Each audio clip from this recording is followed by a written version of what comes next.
Comparison is the thief of joy.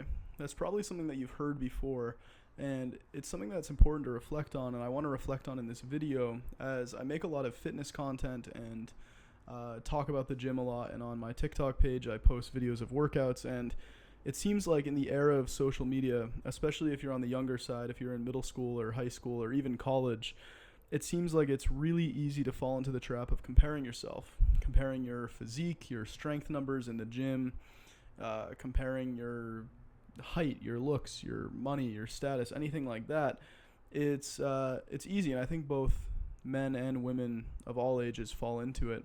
But I want to talk about how to kind of get out of it and a different approach mentally that can help you experience a lot more joy and a lot more appreciation instead of comparison. Because the opposite of comparison, which is always looking from a place of lack, what am I missing, what do I not have, is appreciation, which is the opposite. It's looking at all the things that you do have and all the things that are good.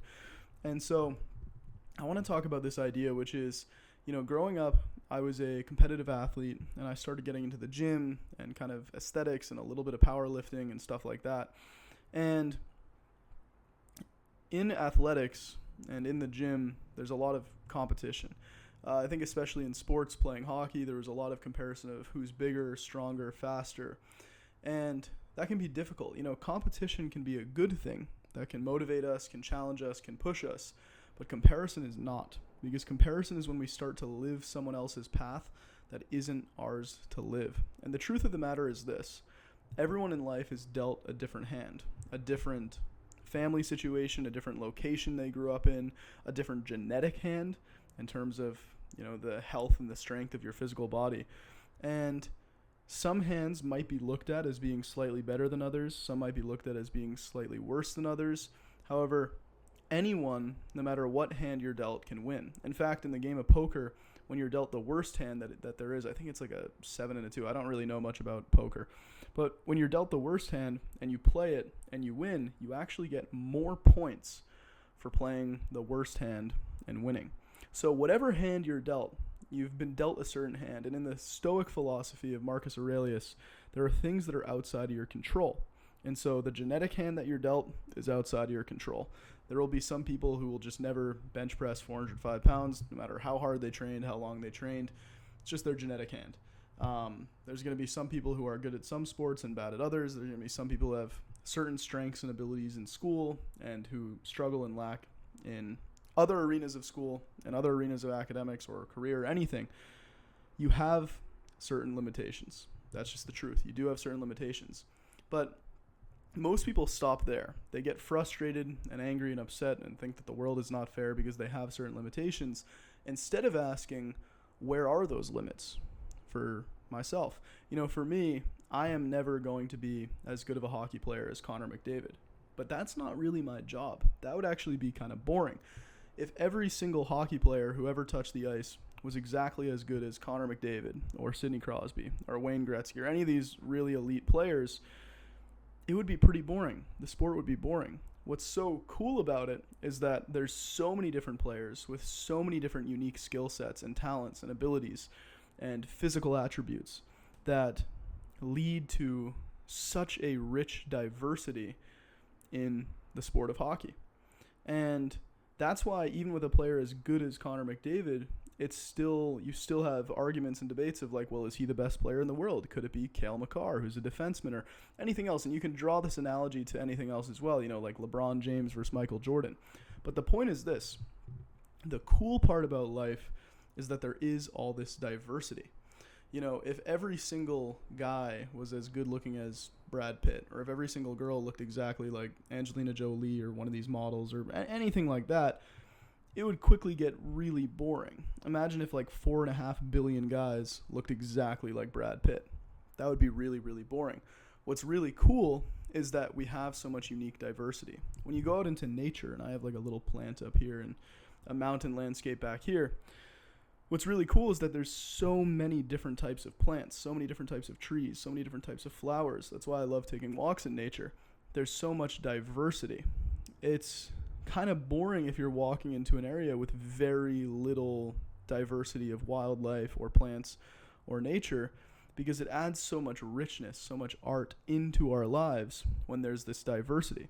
And one of the cool parts about nature too is that despite the diversity, every single flower, every single plant, every single animal is always striving to be the fullest expression of themselves. Every single tree is always trying to grow towards the sunlight. If you ever walk down the sidewalk and you see concrete everywhere, and you see a flower or a dandelion or a plant that's coming out of the concrete, even in the worst conditions possible, that dandelion or that flower is still trying to grow towards the sunlight.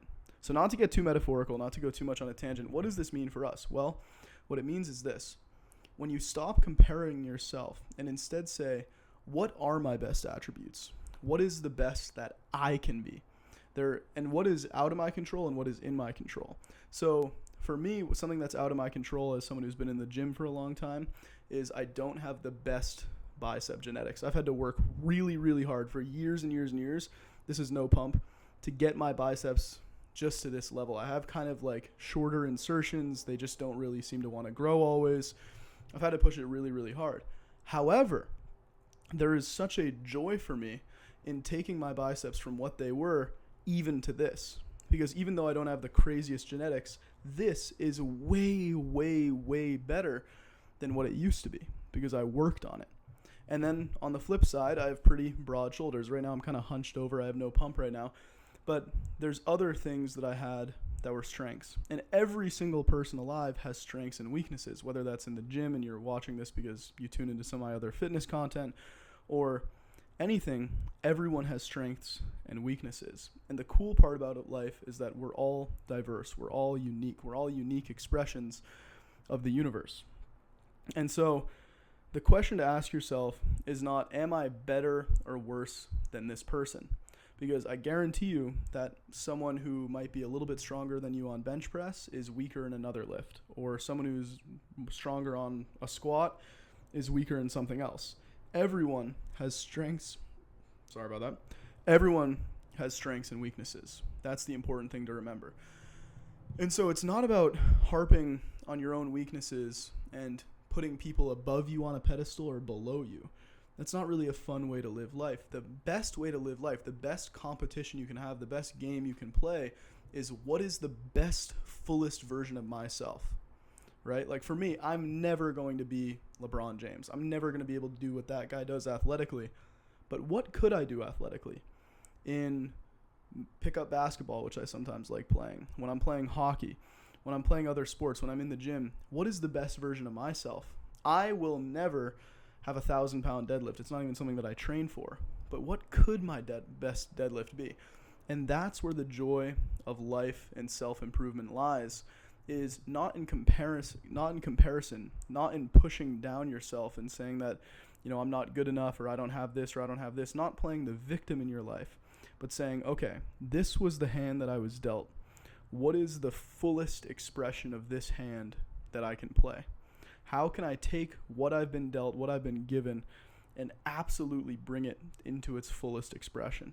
And that is pretty special. That brings a very amazing feeling of inner peace because you're no longer comparing yourself, and a deep sense of aliveness. So if you've fallen into the trap of comparing yourself and you feel like you're behind in life or you're behind in something that other people are ahead in, stop that comparison, center yourself, go back within yourself and say, what is the fullest expression of myself? What is the highest version of myself that I can be? Because I guarantee you it's going to look very different from what other people are doing because everyone has different values and different things that they care about. A lot of power lifters don't care about aesthetics. A lot of aesthetic bodybuilders don't care about numbers on their bench press or numbers on their lift. So it's going to be different for everyone. The question is, what matters for you? What matters to you? And what is the best and highest expression of yourself that you can be? That's what's exciting, and that's what's going to bring something unique and really, really cool and really, really wonderful into the world. So stop comparing yourself. You're a unique, wonderful expression of the universe. And instead ask yourself, what is the best version of myself that I can be? And what matters to me? Hopefully that's some food for thought. Gets you reflecting a little bit. Thank you for watching this video. And I hope you have a wonderful, wonderful day.